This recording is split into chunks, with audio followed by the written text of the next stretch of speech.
Hey guys, tonight we're taking a quiet journey into the darker corners of the Middle Ages. This was a world of castles and cathedrals, but also of danger, betrayal, and fear. Behind the stone walls and royal courts were people who became so infamous, so feared, that they were branded as outlaws, traitors, or even monsters. These were the most wanted people in medieval times. Some were rebels who dared to stand against powerful kings. Some were rulers themselves, whose cruelty became the stuff of nightmares. A few were ordinary men and women who found themselves on the wrong side of history. To some they were villains, to others they were heroes. But all of them carried reputations that stretched far beyond their own lifetimes. So, settle in. Let the stories unfold slowly, like candlelight flickering in the dark. And as we drift deeper into these tales of wanted men and women, allow the rhythm of history to guide you gently towards sleep. Scotland's Rebel Knight. William Wallace's story begins not as a king or nobleman, but as the son of a minor landholder in Scotland.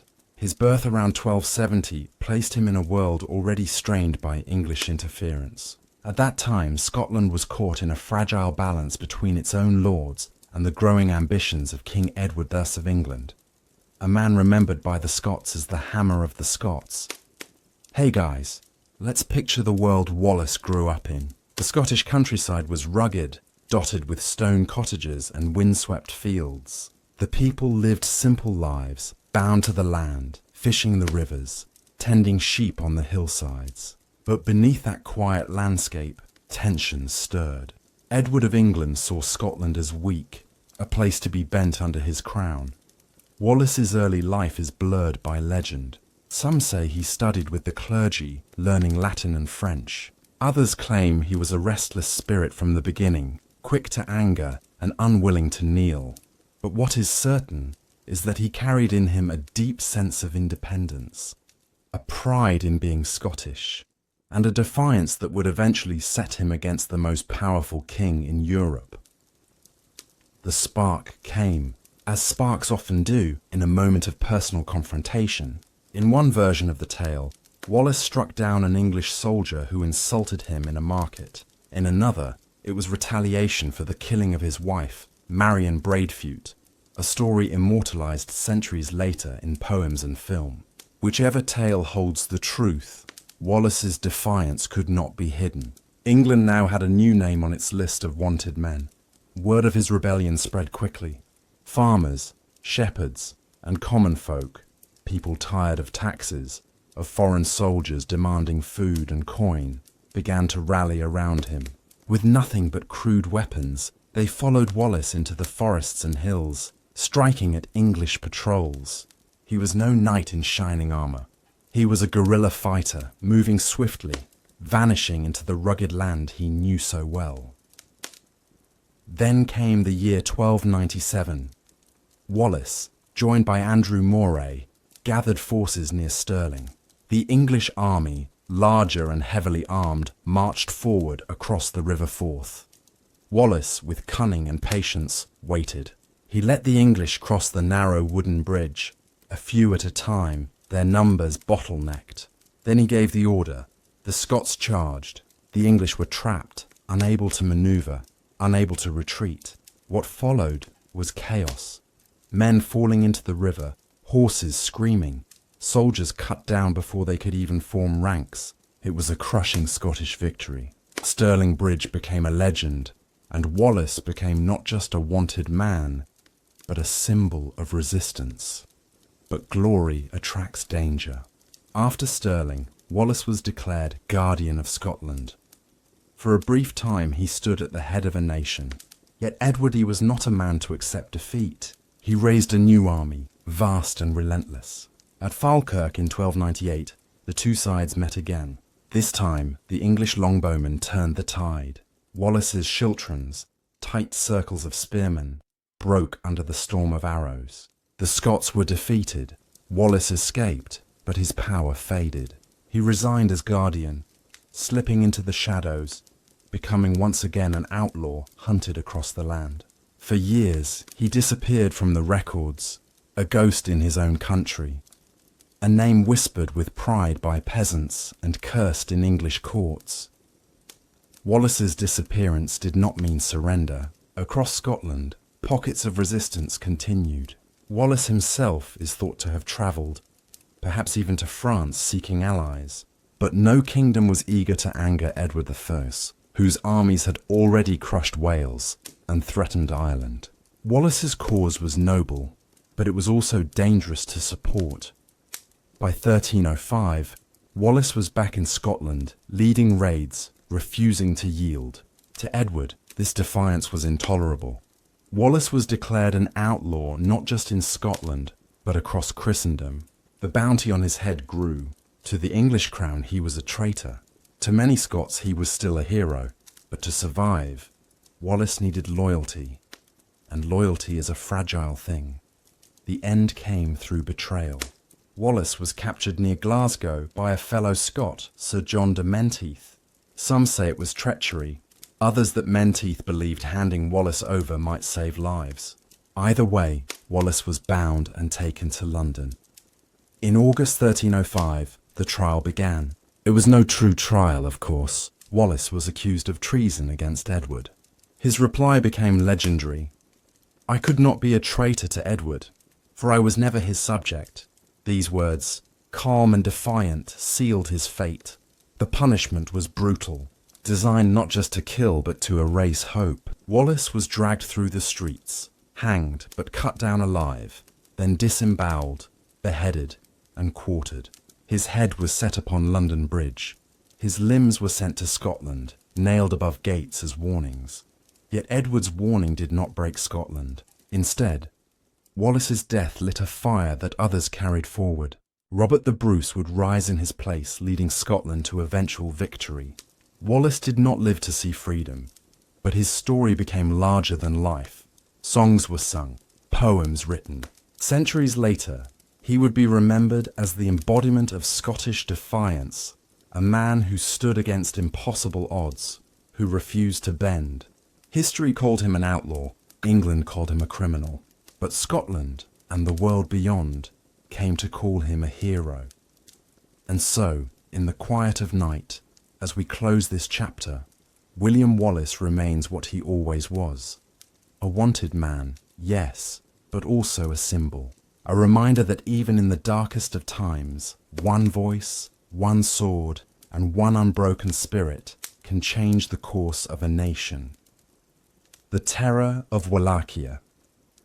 We turn our attention to one of the most chilling and unforgettable figures of the Middle Ages, Vlad the Impaler, also known as Vlad Dracula.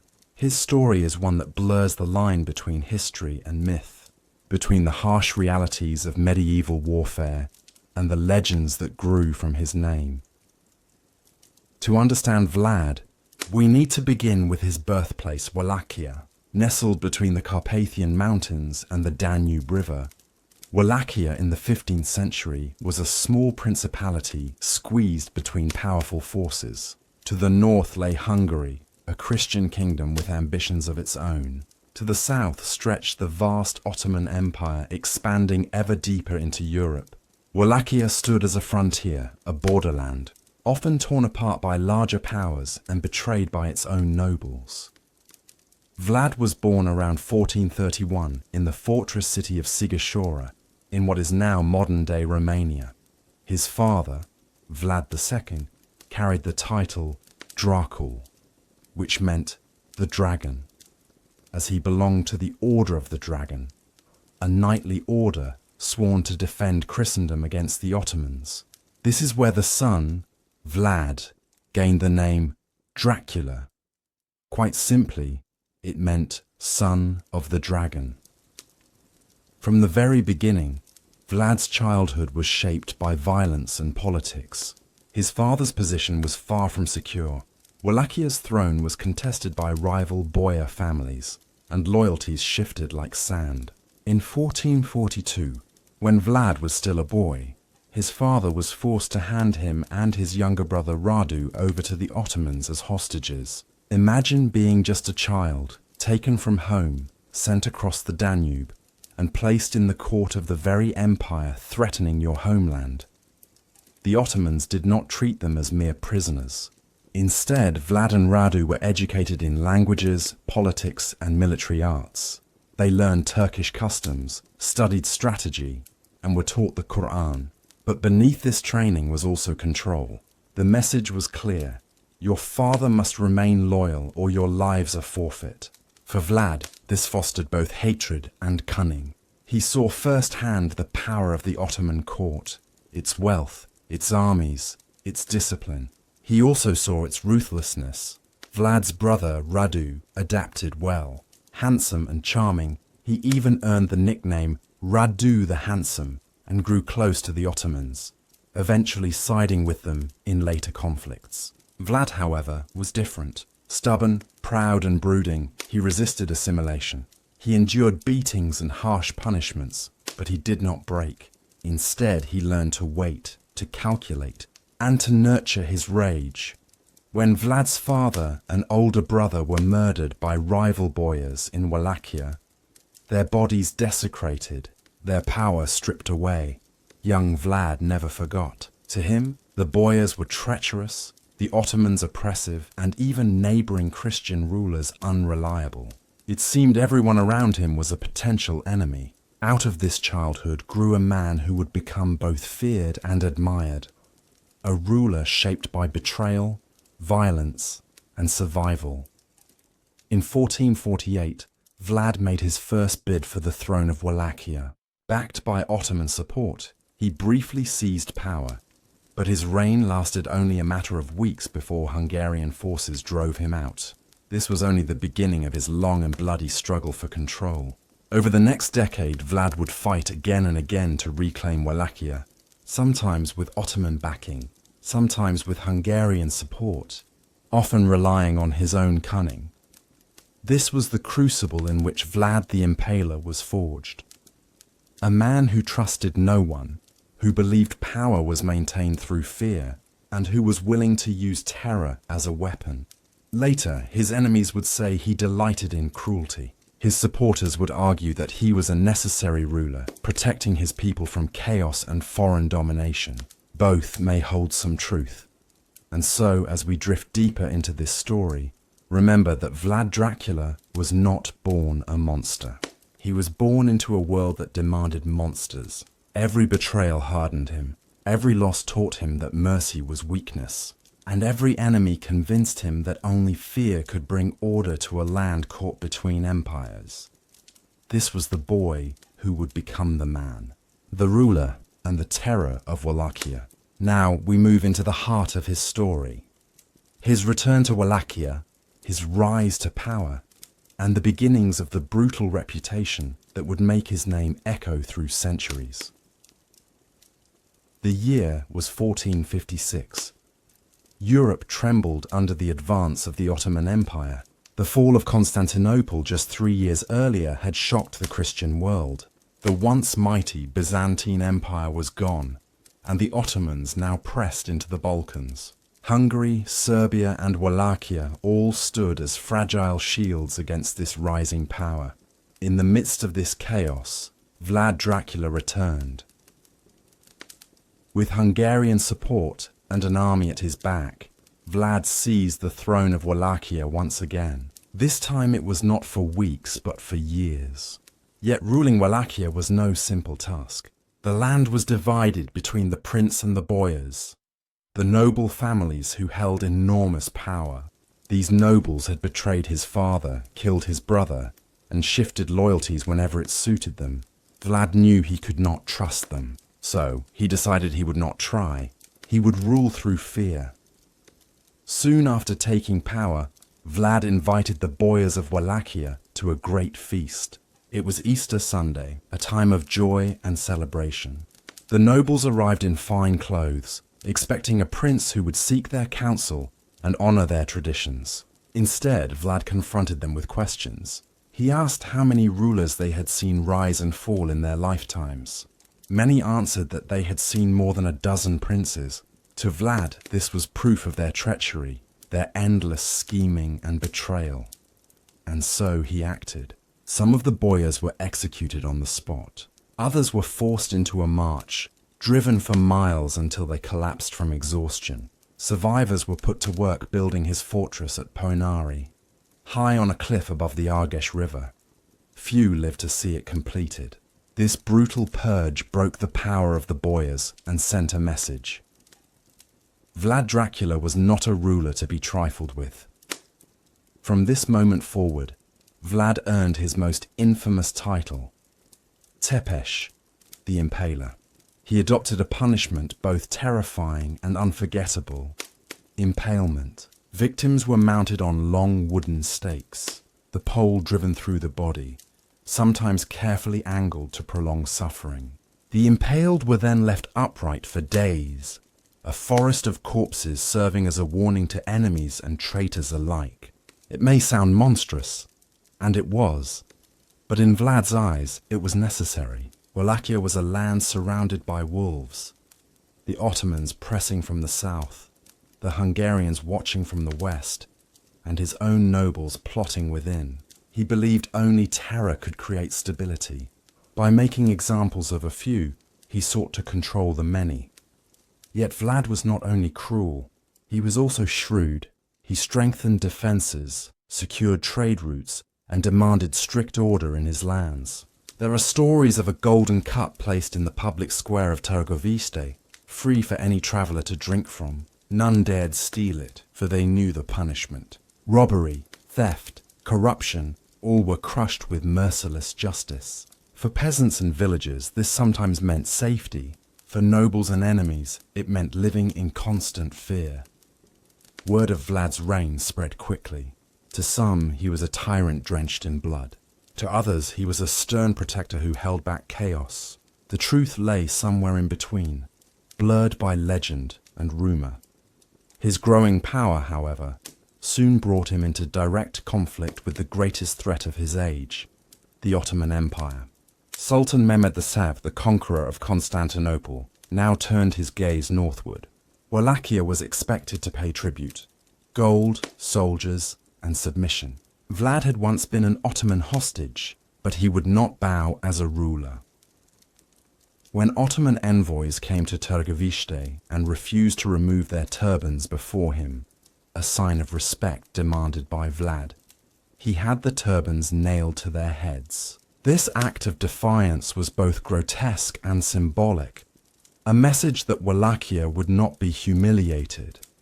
And so, the stage was set for open war. Vlad the Impaler, prince of a small and fractured land, would now face the might of an empire. His cruelty had cowed his nobles and impressed his people. But would it be enough against the endless armies of the Sultan? The forests of impaled corpses were only the beginning. The true terror of Vlad Dracula's reign was about to unfold. Now, we enter the most infamous chapter of his reign, when Vlad faced the vast might of the Ottoman Empire and carved his legend into the pages of history. The year was 1462. Sultan Mehmed II, conqueror of Constantinople, had grown tired of Vlad's defiance.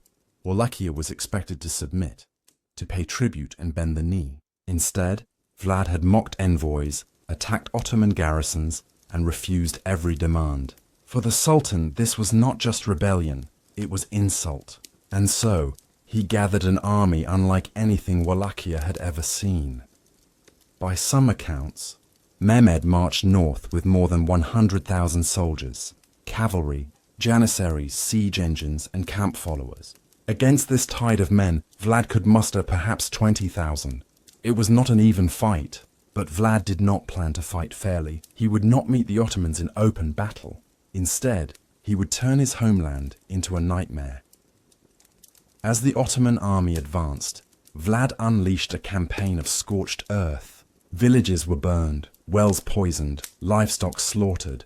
His own people fled into the forests and mountains, leaving nothing behind for the invaders to seize. At night, small bands of Wallachian riders struck like shadows, killing scouts, torching supply wagons, and vanishing before dawn. Disease and hunger began to creep into the Ottoman camp. But Vlad saved his boldest move for June 17th, 1462. On that night, Under the cover of darkness, he launched what would become known as the night attack. With perhaps 10,000 horsemen, Vlad swept into the Ottoman camp near Târgoviște. His men wore disguises, some even dressed in enemy garb, and they struck with fire, arrows, and blades. Their target was not just the army, it was the Sultan himself. Chaos erupted. Flames leapt into the sky, horses panicked, and soldiers stumbled half asleep from their tents. In the confusion, Vlad's forces cut deep into the camp, killing thousands. For a time, it seemed the Sultan himself might fall, but fate spared him. Mehmed survived, though shaken, and by dawn, Vlad's forces withdrew, leaving behind a camp strewn with corpses and burning wreckage. The night attack did not destroy the Ottoman army, but it carved terror into its heart. Soldiers whispered of Vlad's ferocity, his unrelenting cruelty, and his almost supernatural ability to strike without warning. For Mehmed, it was clear. Defeating Wallachia would not be simple. Yet the most shocking scene awaited the Sultan days later. As the Ottoman army advanced toward Târgoviște, they came upon a sight so horrifying that even hardened warriors recoiled. Before them stretched what chroniclers called the Forest of the Impaled. 20,000 corpses, Ottoman prisoners and traitors, had been mounted on stakes. Row upon row for miles the dead swayed in the wind. The stench was unbearable. The sight was worse. Bodies twisted, faces frozen in agony, blood dried to black. To the Sultan's men, it was as if they had stepped into hell itself. Mehmed looked upon this grotesque display and, according to some accounts, turned back. The campaign continued for a time, but the morale of his soldiers broke. The Ottomans could conquer cities, crush fortresses, and defeat armies. But how do you conquer a man who fights with fear itself? For Wallachia, the Forest of the Impaled was both a shield and a scar. It bought Vlad time, driving the Ottomans south and protecting his land, at least for the moment. But it also cemented his image as a monster, a ruler who wielded death as a weapon of statecraft. To his people, the story was complicated. Some peasants saw him as a savior, the prince who defied the Sultan and kept foreign armies at bay. Others lived in terror of his punishments, where even minor crimes could end with a stake. To outsiders, especially German chroniclers and Saxon merchants who disliked him, Vlad became a figure of horror, a bloodthirsty tyrant who reveled in cruelty, and so his legend spread. In the courts of Europe, tales of Dracula circulated like dark whispers, of feasts among the impaled, of fountains of blood, of a man more demon than prince. Some were exaggerations, others outright fabrications, but all carried a kernel of truth. Vlad ruled with fear, and his enemies ensured that fear lived on in words as well as deeds. But terror is a dangerous weapon. It can protect, but it can also isolate. And for Vlad, isolation was growing. Hungary, once his ally, began to question his brutality. The Ottomans still hungered for revenge. Even within Wallachia, resentment simmered. The same cruelty that had cowed nobles and peasants alike also bred discontent. The night attack had shown his cunning. The Forest of the Impaled had shown his ruthlessness. But the final act of Vlad's life would reveal the cost of ruling through fear. For fear can never truly be trusted. We walked through Vlad's most infamous triumphs, the night attack and the dreadful Forest of the Impaled. We saw how he struck fear into the heart of an empire and carved his reputation into history. But every story of power must eventually bend toward decline. Tonight, we explore Vlad's fall, his death, and the strange legacy that made him immortal. After the Ottoman campaign of 1462, Vlad's position in Wallachia was precarious. He had won battles, but not peace. His terror had impressed some, but alienated many. The nobles resented his cruelty. Merchants from Saxon towns spread lurid tales of his brutality, painting him as a bloodthirsty tyrant. Even King Matthias Corvinus of Hungary, once his ally, turned against him. Vlad was too dangerous. too unpredictable, even for friends. In the shifting politics of the Balkans, alliances meant survival. Vlad had none left. By late 1462, he was captured by the Hungarians and imprisoned. For over a decade, he lived in captivity, far from the throne he had fought so fiercely to defend. Yet even in prison, his legend grew. Chroniclers whispered that he impaled rats to pass the time, that he remained as cruel in chains as he was in power. Truth or rumor, it kept his name alive. Meanwhile, Wallachia did not rest. His younger brother Radu the Handsome ruled under Ottoman influence, offering the submission Vlad had refused. For a time, the principality bent to the Sultan's will. Vlad, the dragon's son, the terror of the Ottomans, was reduced to a prisoner in Hungary. But history, as always, twists. In the mid-1470s, with Ottoman pressure mounting once more, Hungary saw value in their captive. A man who had once defied Mehmed II, who had turned back vast armies, could still serve a purpose. And so Vlad was released. After years in chains, he returned to the battlefield. In 1476, Vlad seized Wallachia for a final time. His rule was short, perhaps only a matter of months, but his return was marked with the same ferocity as before. Once again, he struck against enemies, sought to rebuild power, and punish those who defied him. But the years had weakened him. The enemies he had made were too many, and soon his story reached its violent end. Accounts of Vlad's death differ. Some say he was killed in battle against the Ottomans, cut down on the field. Others suggest he was betrayed by his own men, slain by assassins who had once sworn loyalty. There are even whispers that he was mistaken for an enemy in the chaos of combat, struck down by those who thought they fought for him. Whatever the truth, Vlad Dracula's life ended in blood, as it had been lived. His head was sent to Constantinople, preserved in honey, and presented to Sultan Mehmed II. For the Sultan, it was proof that the terror of Wallachia was gone. For Europe, it was the end of a prince who had defied an empire. His body, according to some traditions, was buried at the monastery of Snagoff, though the grave remains uncertain.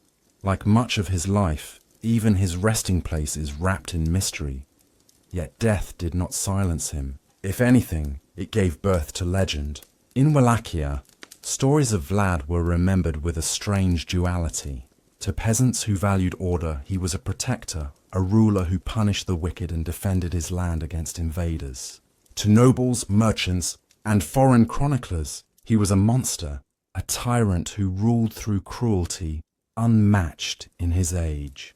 German pamphlets spread across Europe, filled with exaggerated tales, that he boiled men alive, that he dined among the dying, that he drank blood from golden goblets. These stories, often written by his enemies, blended fact with nightmare.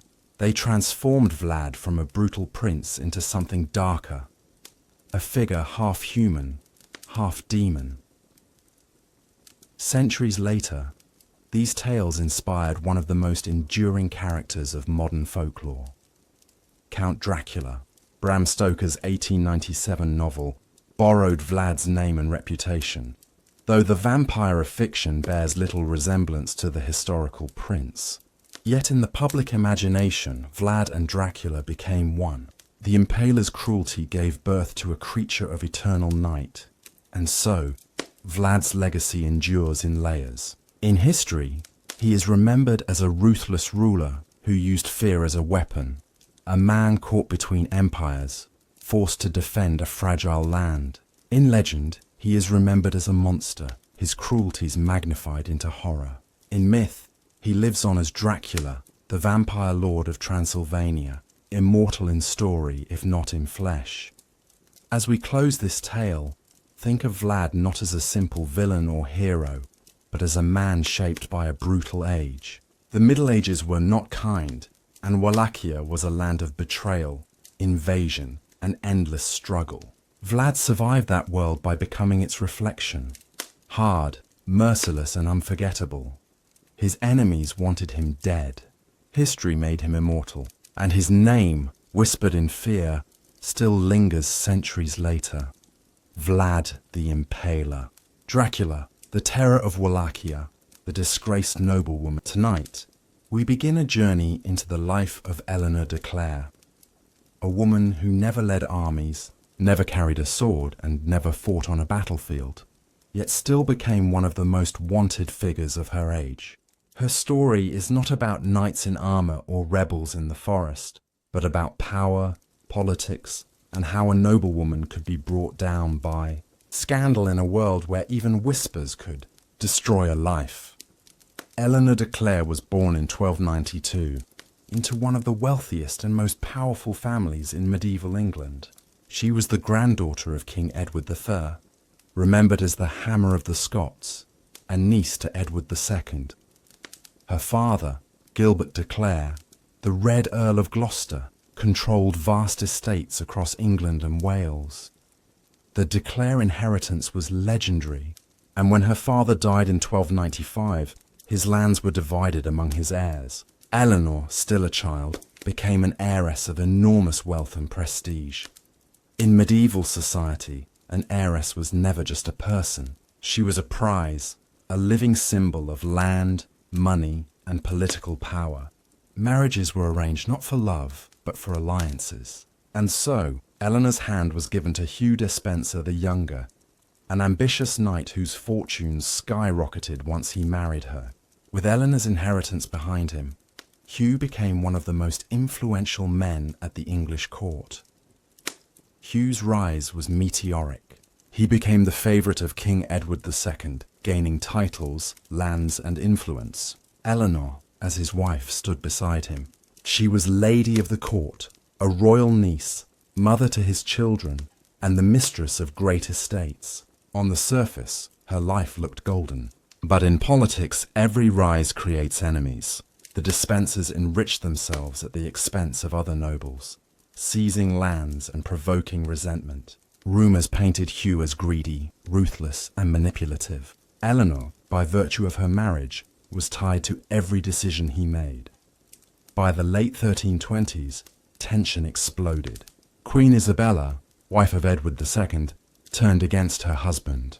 She allied with Roger Mortimer, one of the most powerful barons in England.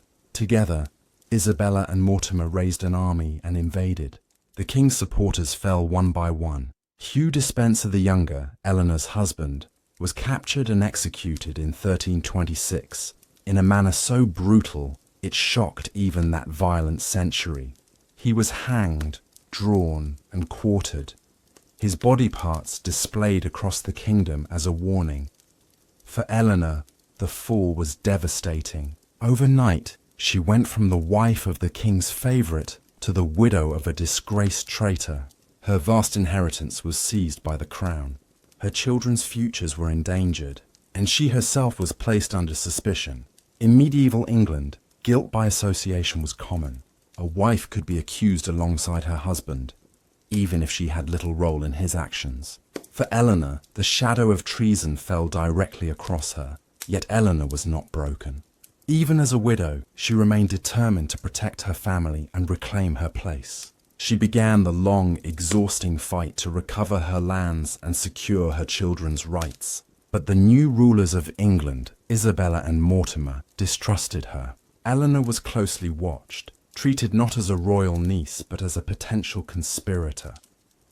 In those years, Eleanor learned how fragile noble privilege could be. A woman might be born into power, might hold vast estates, might even be related to kings, but none of it guaranteed safety. Favour at court could vanish overnight, and accusations could turn honour into shame. For Eleanor, the memory of her husband's horrific death was a constant reminder that anyone, even the highest born, could fall. Her troubles were far from over. In the coming years, she would face imprisonment, disgrace, and fresh accusations that linked her to treasonous plots. Her enemies whispered about her loyalties. They questioned her alliances. They wondered whether she, like her husband, had been part of intrigues against the crown. And in the Middle Ages, whispers could be as deadly as swords. As we drift deeper into Eleanor's story, keep this in mind.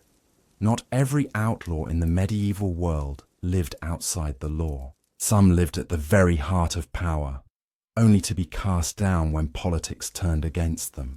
Eleanor declares life is a story of inheritance and downfall, of scandal and survival, and of how dangerous it could be to be both powerful and powerless at the same time. She began as an heiress of the mighty de Clare family, destined for prominence. She became a queen's niece, a nobleman's wife, and the mother of a dynasty. Yet, in the end, she was remembered not for her wealth or her titles, but for her disgrace. A noblewoman accused, imprisoned, and marked by the same suspicions that destroyed her husband. This is where her journey begins. Hey guys, welcome back. In part 1, we explored Eleanor's privileged birth, her marriage to Hugh Despenser the Younger, and the devastating fall of her husband in 1326. Tonight, we continue with her life as a widow, a woman surrounded by suspicion, facing imprisonment and disgrace. When Hugh Despenser was executed, Eleanor's world collapsed. She lost not only her husband, but also her estates, her wealth, and her position at court. The new rulers, Queen Isabella and Roger Mortimer, treated her as though she shared in her husband's guilt. In reality, there is little evidence Eleanor played a direct role in Hugh's political schemes. But in medieval England, wives were rarely seen as separate from their husbands. If a man was condemned, his family bore the stain as well. In 1326, Eleanor was taken into custody. She was confined at the Tower of London, the same fortress where her uncle, Edward II, would soon meet his own grim fate. For a noblewoman of her rank, imprisonment was humiliating. She had grown up in castles and palaces, surrounded by luxury. Now she lived under guard, stripped of her freedom, uncertain of her future. Her children were scattered. Some were placed under royal supervision, others hidden by allies. Eleanor's greatest fear was that her family line, once destined for greatness, would be extinguished. For months she remained in the tower, caught in political storms she could not control. Eventually, she was released, but freedom came at a cost. Her vast inheritance, the de Clare lands, had been confiscated by the crown. The estates that once made her one of the richest women in England were now divided among others. Eleanor was left with fragments of her former wealth, barely enough to support herself and her children. And worse, her reputation was tainted. Rumours spread that she had been complicit in Hugh's corruption, that she had benefited from his greed, and that she had supported his schemes against the barons. Whether true or not, the whispers were enough to keep her under suspicion. In the Middle Ages, reputation was everything. A woman marked by scandal could never fully escape it. Her troubles deepened in 1329, when she was accused of involvement in a plot against Queen Isabella and Roger Mortimer. The details are murky. Some sources suggest she was accused of harbouring sympathies for Edward II, who may or may not have been still alive in secret. Others claim she supported rebels who sought to overthrow Isabella's regime. Whatever the truth, Eleanor was arrested once again. This time, she faced harsher treatment. She was confined at Salisbury, cut off from allies and resources. For a woman who had once been surrounded by attendants and courtiers, the isolation was crushing. Her enemies painted her as a dangerous conspirator, a woman who had inherited her husband's ambition. But Eleanor's resilience was remarkable. Despite imprisonment and disgrace, she survived. She endured years of suspicion, always fighting to protect her children's inheritance. And when the political winds shifted again, when Isabella and Mortimer fell from power in 1330, replaced by the young King Edward III, Eleanor found a chance to restore her fortunes. Her release came as part of a broader realignment of power. Edward III sought to undo many of Mortimer's harsh policies. Eleanor, as his cousin, appealed for mercy. Slowly she regained fragments of her estates. But though she returned to her lands, her reputation never fully recovered. To many, she remained the widow of a traitor, a woman stained by scandal. And yet, Eleanor was not finished. In the next chapter of her life, she would take actions that shocked her contemporaries, further damaging her name. For Eleanor de Clare, disgrace did not end with widowhood.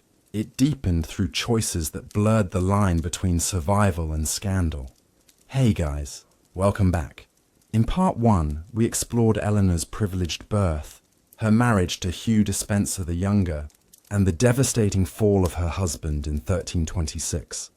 Tonight, we continue with her life as a widow, a woman surrounded by suspicion, facing imprisonment and disgrace. When Hugh Despenser was executed, Eleanor's world collapsed. She lost not only her husband, but also her estates, her wealth, and her position at court.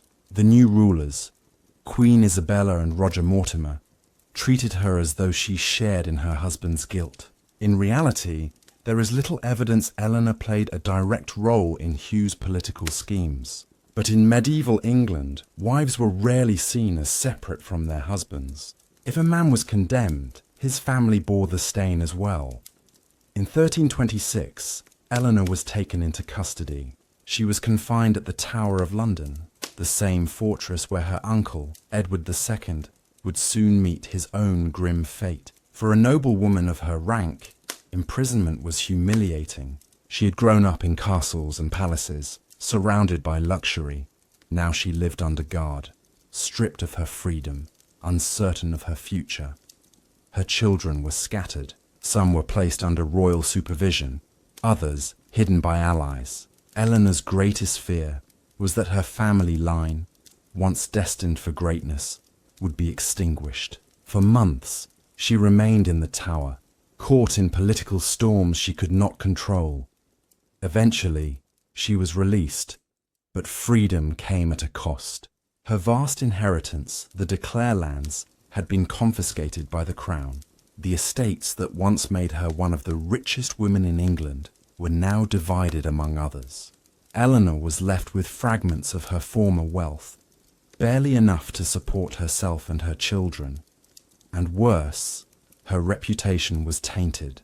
Rumours spread that she had been complicit in Hugh's corruption, that she had benefited from his greed, and that she had supported his schemes against the barons. Whether true or not, the whispers were enough to keep her under suspicion. In the Middle Ages, reputation was everything. A woman marked by scandal could never fully escape it. Her troubles deepened in 1329, when she was accused of involvement in a plot against Queen Isabella and Roger Mortimer. The details are murky. Some sources suggest she was accused of harbouring sympathies for Edward II, who may or may not have been still alive in secret.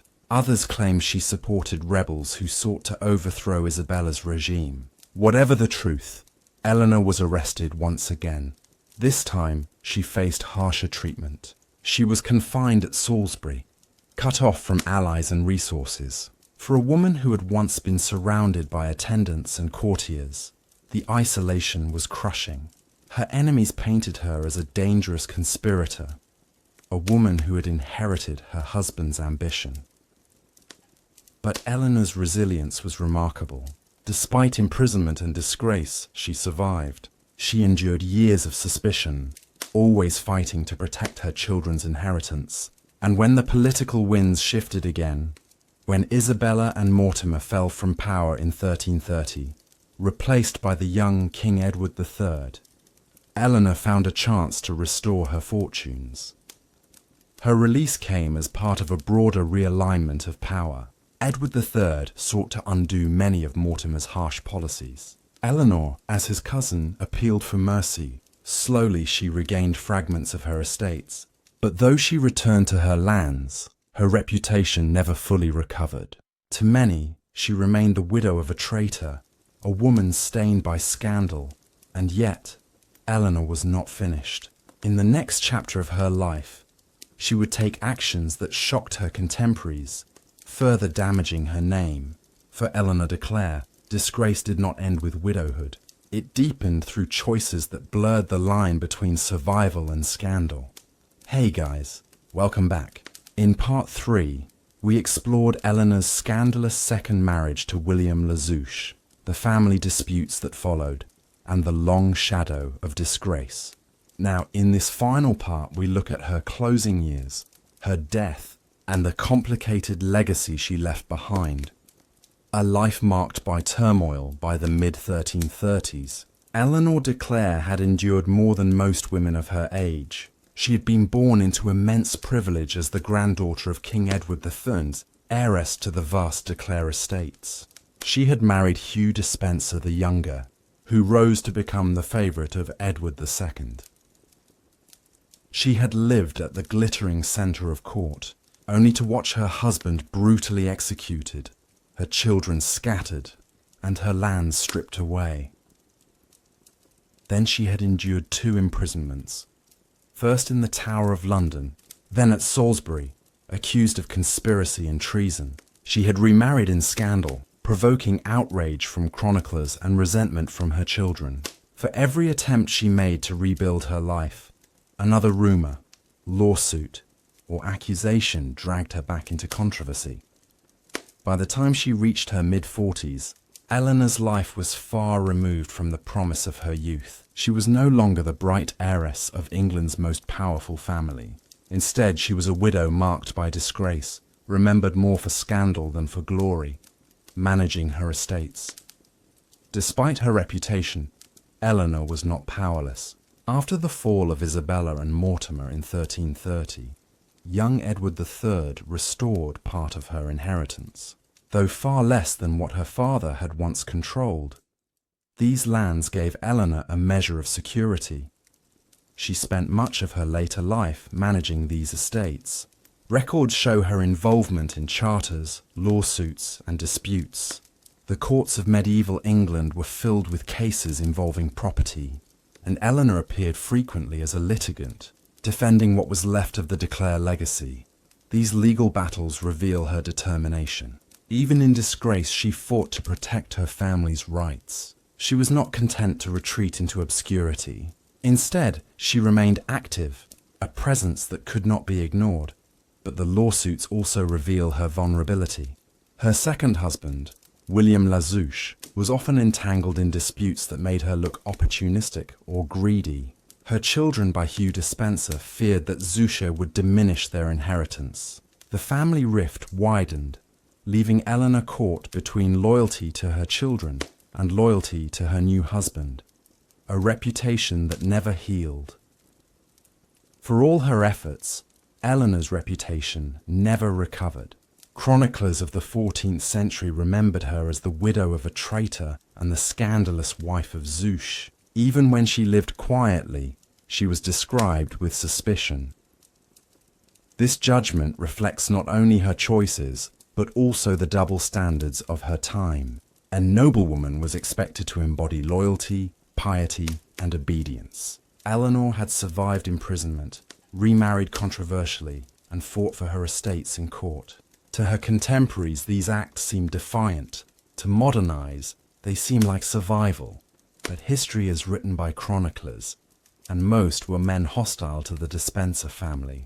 They painted Eleanor as reckless and untrustworthy, ensuring that her name carried the mark of disgrace long after her death. The final years in her last years, Eleanor lived more quietly than before. Her estates were smaller, her household reduced, her influence limited. She was still a noblewoman, but no longer a central figure in politics. Instead, she devoted herself to managing her lands, preserving what remained for her children, and enduring the endless disputes that plagued her family. She died in 1337, around the age of 45. For someone of her rank, her death passed with little fanfare.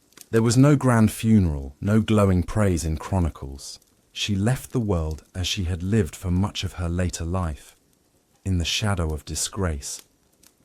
Yet even in death, Eleanor could not be entirely forgotten. Her family connections, her role in one of the most dramatic reigns in English history, and her scandals ensured that her name remained in the records. Unlike many medieval women who vanished into obscurity, Eleanor's turbulent life kept her memory alive. Her legacy. What, then, is Eleanor de Clare's legacy? To her contemporaries, she was a woman marked by scandal, remembered for disgrace rather than honor. To historians, she is a figure who reveals the precariousness of noble women's lives in the Middle Ages. Her story shows how fragile privilege could be. A woman might inherit vast wealth, marry into power, and live at the heart of the court, yet lose everything overnight when politics turned. Eleanor's downfall was tied to her husband's ambition, but her own choices shaped her later life. Her remarriage, condemned in her own time, can be seen as an act of agency. Instead of allowing the crown to dictate her future, she chose a partner for herself. Instead of vanishing into obscurity, she fought to maintain her estates. These choices made her controversial, but they also made her resilient. Eleanor's life is a reminder that history often remembers women harshly. Men who schemed, fought, or remarried were described as ambitious or pragmatic. Women who did the same were labeled scandalous or disgraceful. Eleanor lived within this double standard, punished for surviving in ways men were praised for. A survivor in the shadows. In the end, Eleanor de Clare was neither purely victim nor villain. She was a survivor. She endured betrayal, imprisonment, loss, scandal, and endless legal battles. She lived in the shadow of kings and queens, too close to power to ever be safe, too determined to ever disappear. Her legacy is not of triumph, but of endurance. She reminds us that the medieval world was not only shaped by warriors and rulers, but also by women who navigated its dangers with limited choices and unrelenting resilience. And so, Eleanor de Clare remains a figure of fascination. A disgraced noblewoman who defied expectations, endured disgrace, and left behind a story that still resonates today. Hey guys, welcome back to Boring History for Sleep. Tonight, we begin the chilling yet fascinating story of Elizabeth Bathory, a Hungarian countess whose name still haunts folklore. Some call her a monster, others a victim of political intrigue, but all agree she became one of the most notorious women in European history. To understand how Elizabeth became the infamous Blood Countess, we need to start at the beginning. Her rise into nobility, her family's immense power, and the world she inherited. Born into power, Elizabeth Bathory was born in 1560 in Nyírbátor, Hungary, into one of the most powerful Protestant noble families in Eastern Europe. The Bathorys were no ordinary aristocrats. They were a dynasty, controlling vast estates across Hungary, Transylvania, and Poland. Several members of her family had ruled as kings of Poland, princes of Transylvania, or high-ranking military leaders. In short, Elizabeth entered a world where power was both her birthright and her burden. From childhood, Elizabeth enjoyed privileges few others could imagine. She was educated, rare for women of the time, learning Latin, German, and Greek in addition to Hungarian. She studied etiquette, music, and the responsibilities of noble life. But her education went beyond the expected. She was also taught about estate management, economics, and law. For a woman, this was extraordinary. It reflected her family's expectation that she would play a significant role in maintaining their power. But her upbringing was not without its shadows. Hungary in the 16th century was a turbulent land, caught between three great forces: the Ottoman Turks, who controlled much of the south, the Habsburgs, who ruled Austria and sought dominance, and the independent Hungarian nobles, determined to preserve their autonomy. Violence was constant, and cruelty was part of daily life. Executions, torture, and displays of power were as much political theatre as punishment. For young Elizabeth, brutality was not abnormal. It was part of the world she knew. Marriage and status. At just 15, Elizabeth was married to Count Ferenc Nadasdy, another powerful Hungarian nobleman. Their union was less about romance and more about consolidating two great families. The marriage gave Elizabeth access to the Nadasdy estates and strengthened her political standing. Ferenc soon earned a reputation as a fierce military leader, fighting the Ottomans on Hungary's borders. His enemies nicknamed him the Black Knight of Hungary for his ruthlessness in battle. With Ferenc often away at war, Elizabeth was left to manage their estates, and she did so with remarkable efficiency. Elizabeth proved herself a capable and intelligent ruler. She handled finances, administered justice, and oversaw the peasantry. Documents from the time show her issuing orders, resolving disputes, and corresponding with other nobles. She was not a passive noblewoman, but an active manager of one of Hungary's largest estates. Seeds of reputation. It is during these years that the first whispers about Elizabeth's cruelty began. Stories suggest that she punished servants harshly, beating them for disobedience or mistakes. Some accounts claim she enjoyed watching suffering, though others argue these tales were exaggerated later to justify accusations against her. In 16th century Hungary, nobles had immense power over their peasants and servants. Discipline could be brutal, but it was considered a right of lordship. What made Elizabeth different, perhaps, was the intensity of the rumours surrounding her. Was she truly more violent than her peers, or did her enemies begin shaping her image even during her lifetime? The folklore of blood. The most infamous part of Elizabeth's legend, the claim that she bathed in the blood of virgins to preserve her youth, likely emerged later, after her downfall. Yet even in her lifetime, gossip tied her name to cruelty. In an era when women were judged harshly for any deviation from expected roles, Elizabeth's independence, authority, and occasional temper could easily be twisted into darker narratives. The folklore suggests that one day, after striking a servant girl, Elizabeth noticed blood on her skin and believed it made her look younger. From that moment, the story goes, she sought out more victims, convinced their blood was the key to eternal beauty. Historians doubt the literal truth of this tale, but its endurance shows how deeply Elizabeth's name became associated with horror. Loss and change in 1604. Elizabeth's life changed dramatically when Ferenc Nadasti, her husband, died after a long illness. Widowed at 44, she suddenly bore the full responsibility of her vast estates. With Ferenc gone, she lost not only a husband, but also the political shield his military reputation had provided. Now, Elizabeth stood alone, a wealthy, powerful widow in a world where female authority was often resented. Enemies circled, watching for weakness. The accusations of cruelty that had lingered in whispers now began to grow louder. Over the next decade, these rumours would explode into full-blown charges of mass murder, transforming Elizabeth from respected noblewoman to one of history's most wanted women. Elizabeth Bathory's early life shows us a woman of privilege, education, and power.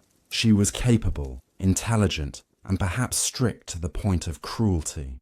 But whether she was truly the monster of legend or a victim of political enemies remains a question that still divides historians.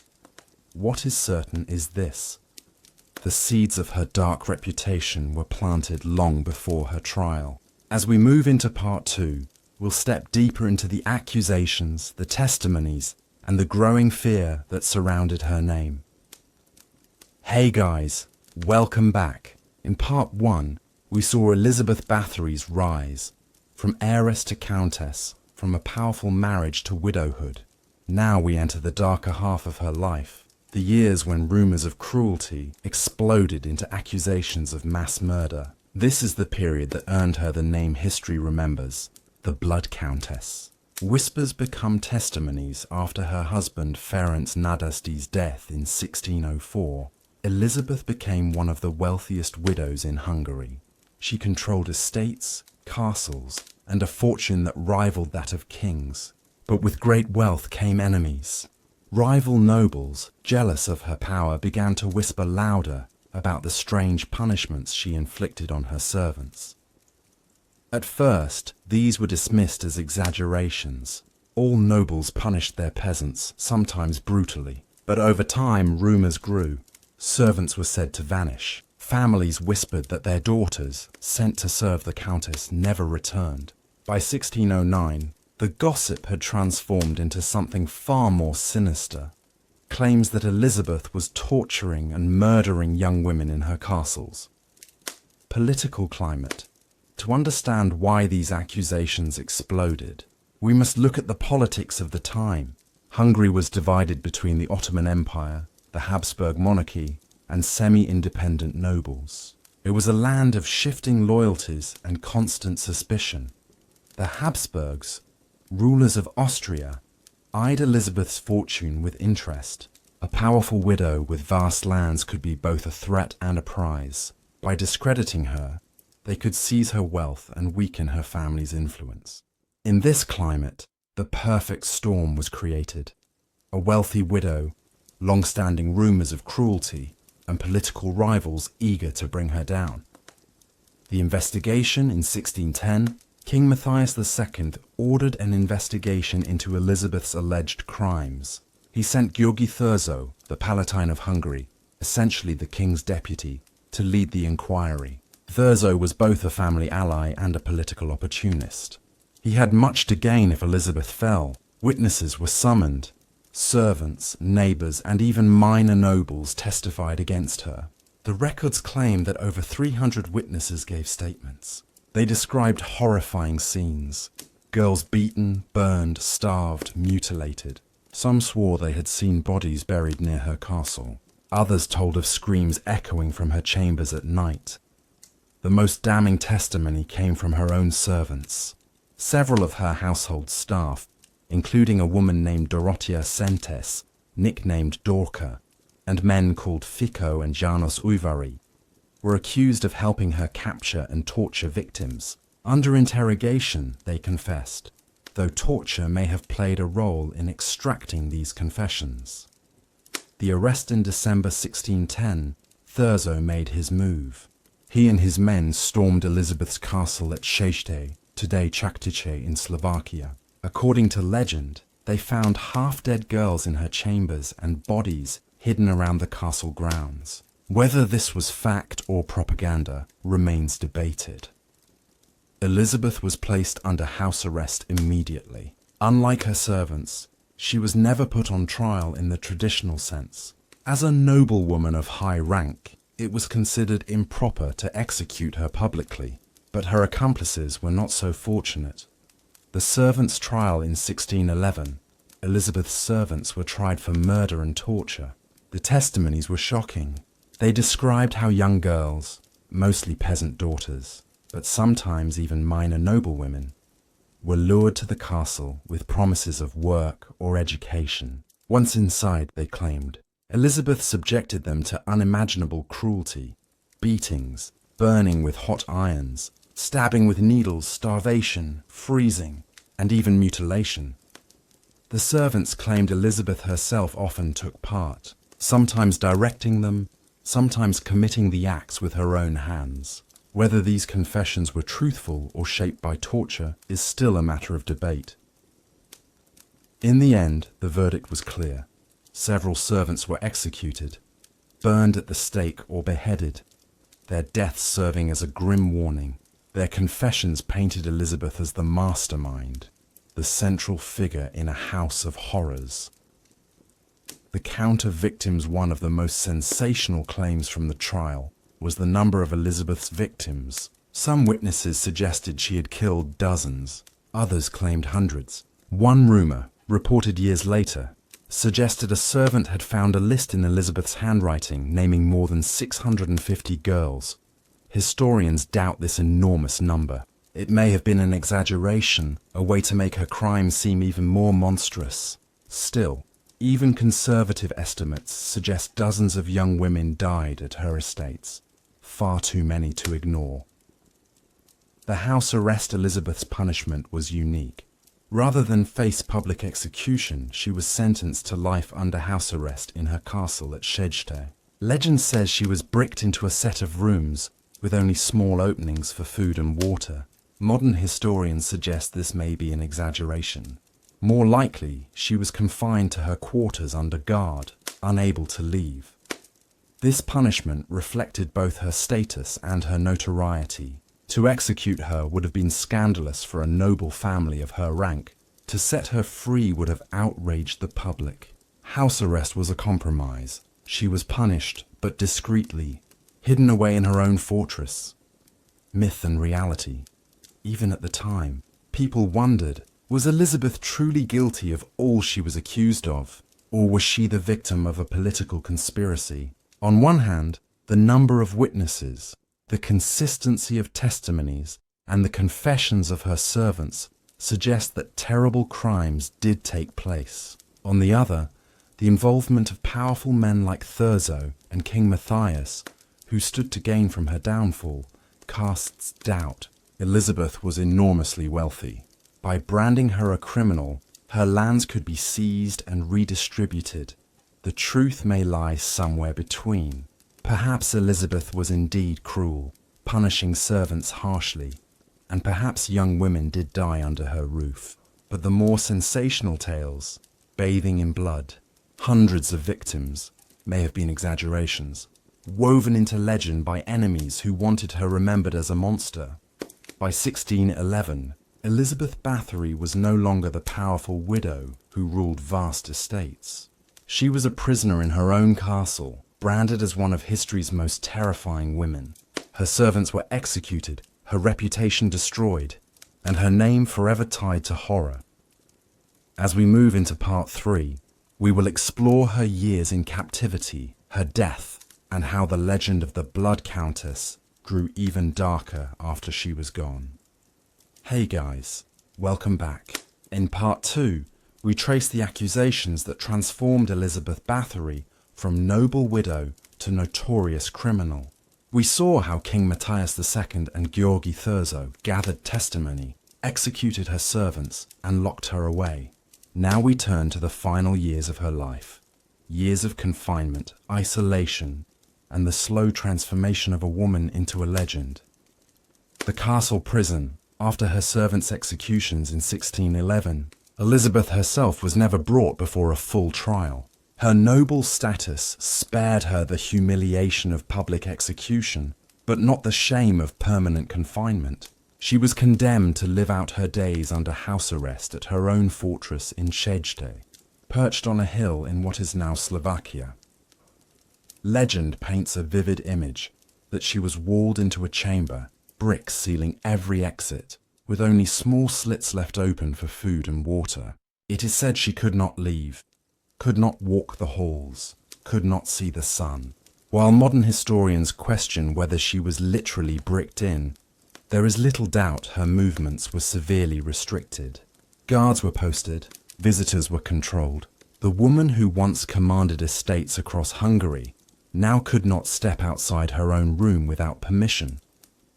For Elizabeth, used to ruling lands and issuing orders, this must have been a crushing reversal. From power to powerlessness, from mistress of a dynasty to a prisoner in her own house. Daily life in confinement. Records of Elizabeth's final years are scarce, but a few details survive. She was provided with food, clothing, and some comforts, befitting her noble status, but lived under constant watch. Letters from guards describe her as restless, irritable, and at times ill. She reportedly spent much of her time writing letters. In these, she pleaded her innocence and begged for mercy. She insisted that she had been framed, that her enemies conspired to steal her lands and destroy her name. Some letters reached officials. Others may never have left the castle. None, however, changed her fate. Stories say she paced her rooms endlessly, muttering to herself. Others claim she became withdrawn, speaking little, a ghost of her former commanding self. In either version, the proud countess was broken down by years of confinement. The world outside. While Elizabeth withered in captivity, the world outside her castle moved on. Her estates were gradually taken over by the crown.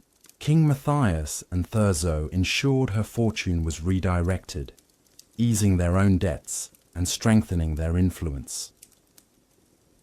Among the people, the legend of the Blood Countess grew.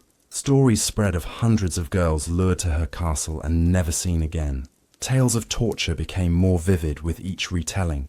Needles driven under fingernails, girls frozen naked in snow, others burned alive. The most shocking legend, that she bathed in the blood of virgins to preserve her youth, likely grew during these years. By the time she died, this myth was inseparable from her name. The final years by 1613, Elizabeth was in her early 50s. Once known for her intelligence and sharp authority, she was now described as frail and weakened. Guards noted her declining health. Some accounts say she complained of cold constantly, asking for more blankets even in summer. In 1614, she wrote what would become one of her final surviving letters. In it, she protested again that she had been wrongly accused. She expressed bitterness toward Thurzo and the king, accusing them of destroying her for political gain. It is a haunting glimpse into the mind of a woman who refused, even in defeat, to accept her guilt. On August 20th, 1614, a guard recorded that Elizabeth complained of cold hands. The next morning, August 21st, she was found dead in her bed. She was 54 years old. Burial and aftermath. Elizabeth was buried quickly at the church of Shait, but the villagers, horrified by her reputation, protested. They demanded her body be removed. Fearing unrest, her remains were transferred to the Bathory family crypt in Exeter, her ancestral home. Yet even there, her presence was not welcome for long. Over the centuries, her grave was lost. Some say her body was moved again, hidden in an unmarked location. Others claim her remains were destroyed. Today, no one knows exactly where Elizabeth Bathory lies. The woman, once surrounded by wealth and power, vanished even in death, her bones scattered or hidden, her final resting place erased. Did she deserve it? The question of Elizabeth's guilt has lingered for centuries. Was she truly the monster who tortured and killed scores of young women, or the victim of a political conspiracy designed to strip her of her fortune? Supporters of her guilt point to the sheer number of testimonies, hundreds of witnesses, and the confessions of her servants. Critics note that these testimonies were gathered under pressure, possibly torture, and that peasants had every reason to repeat whatever their interrogators wanted. Modern historians suggest a middle ground. Perhaps Elizabeth was indeed harsh, punishing her servants with cruelty, and perhaps some young women did die under her roof.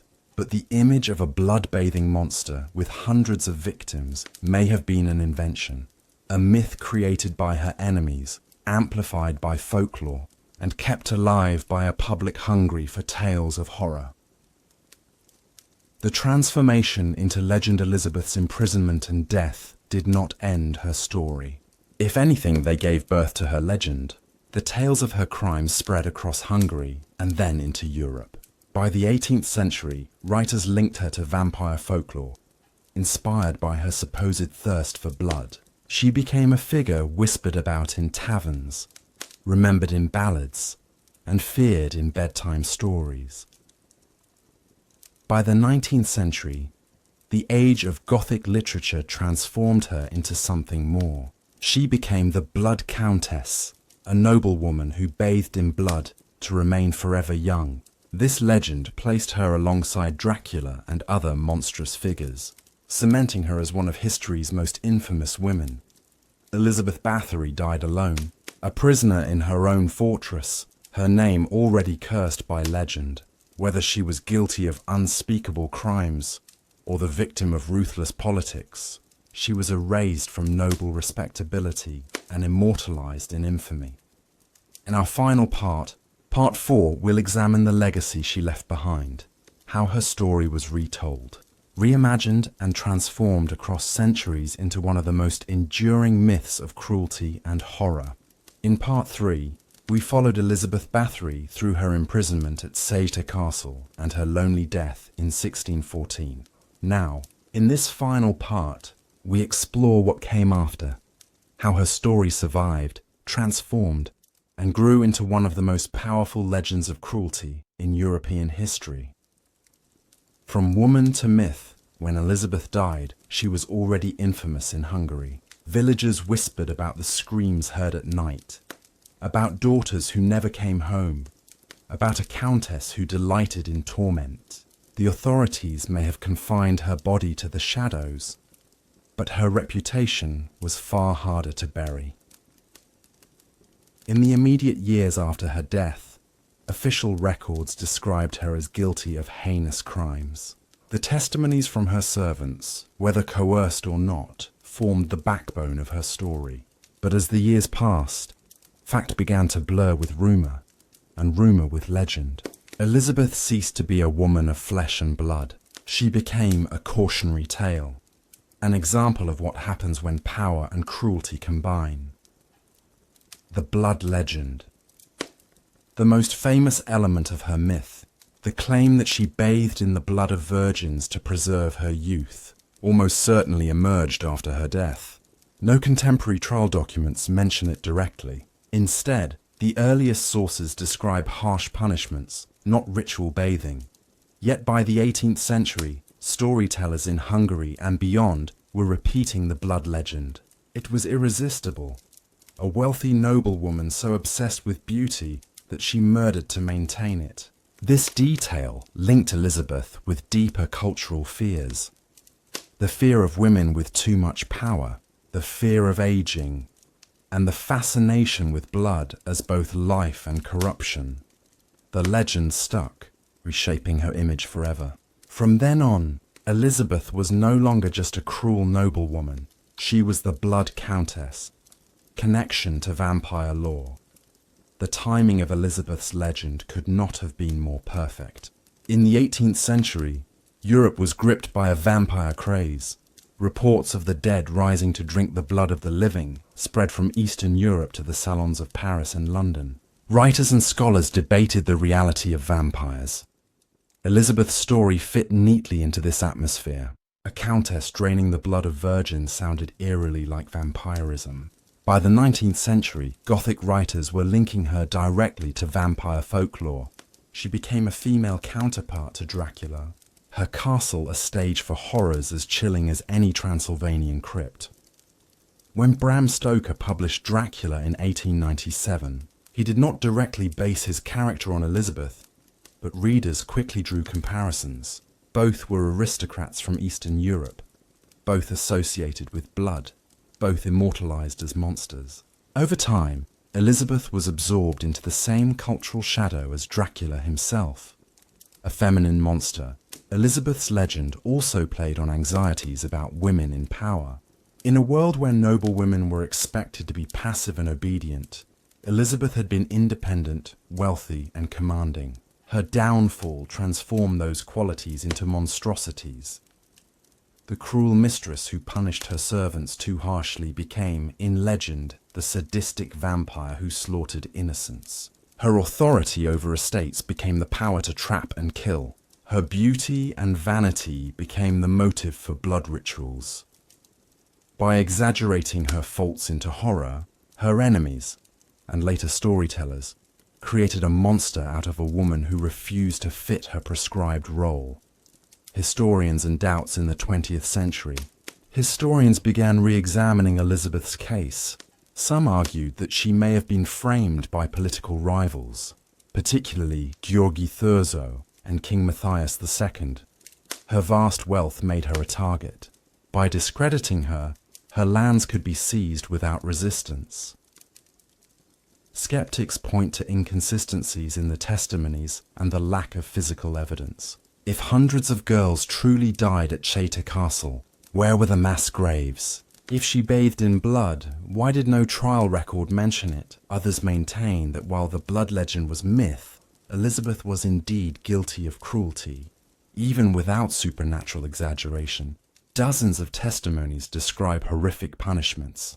Perhaps she was not a vampire, but a noblewoman who inflicted real suffering, and whose crimes were amplified into legend.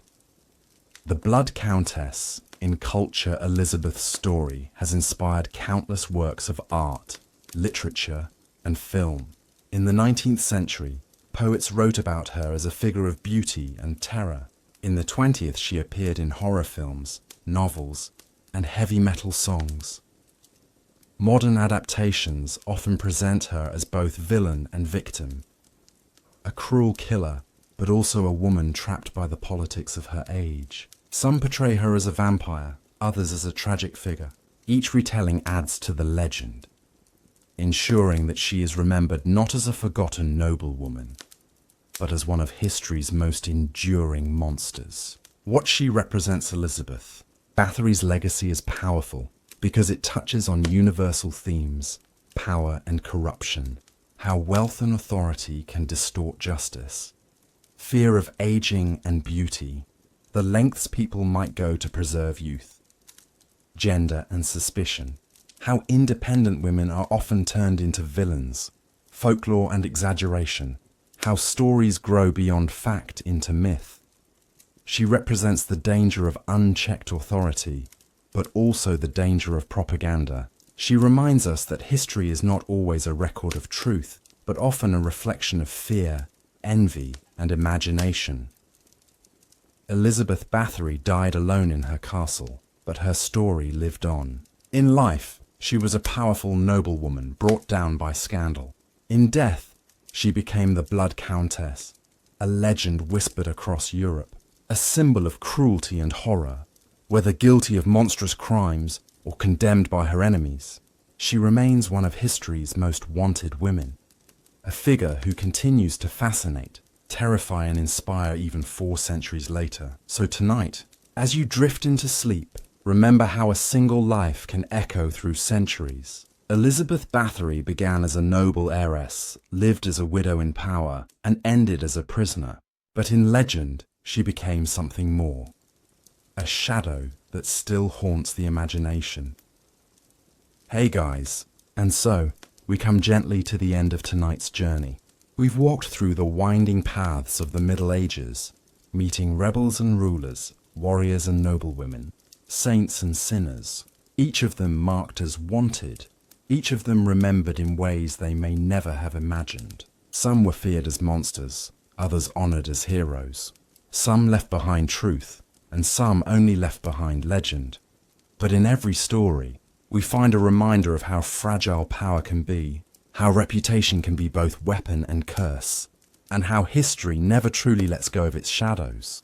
Now, as the last echoes of their tales drift away, allow your thoughts to soften, your breath to slow, and your body to rest. Let the past fade into dreams, where history can whisper quietly until morning comes. Sleep well, and good night.